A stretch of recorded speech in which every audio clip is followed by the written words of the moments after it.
Juice కదా. So నేను అబ్బాయిలతో ఉంటాను ఫుల్, బాయ్స్ మా అబ్బాయిలతో ఫుల్ అలా కూర్చున్నప్పుడు లక్ష్మణ్ అనే కూడా ఉండేవాడు. ఆడొచ్చి జ్యూస్ మాస్టర్ అనమాట టీంలో.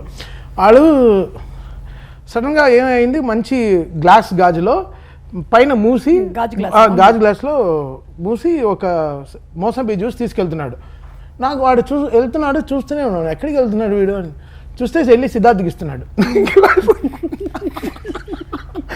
ఓకే ఇప్పుడు నెక్స్ట్ రే నాకు జ్యూస్ పట్టరా అన్నాను. వస్తే ఓకే మా 5-6 మంది ఉన్నాం, తీసుకొచ్చి స్టెయిన్లెస్ స్టీల్ గ్లాస్లో అన్ని ఒలికిపోయి ఒకే ప్లేట్లో తీసుకొచ్చి అన్న త్వరగా తాగేసి అన్నాడు. ఆయనకి మాత్రం ఇంత పెద్ద జగ్గు గాజు గ్లాస్లో మూసుకుంటే సేమ్ ట్రీట్మెంట్, అదే ట్రీట్మెంట్ హైయెస్ట్ పెయిడ్.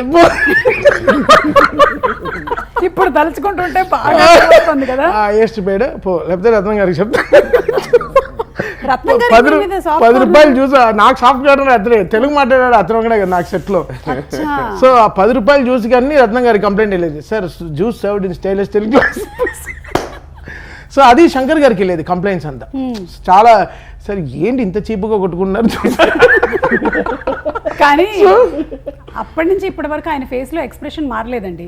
ఆయన ఇంకా అదే అరే ఆ రోజు అంత గొడవ ఎలా చేసేవారు అన్న ఎక్స్ప్రెషన్ లోనే ఉన్నారు. అవును, చాలా జ్యూస్ గొడవలు, సాక్స్ గొడవలు చాలా జరుగుతాయి. అసలు సెట్ లో చాలా చీప్ గొడవలు జరుగుతాయి.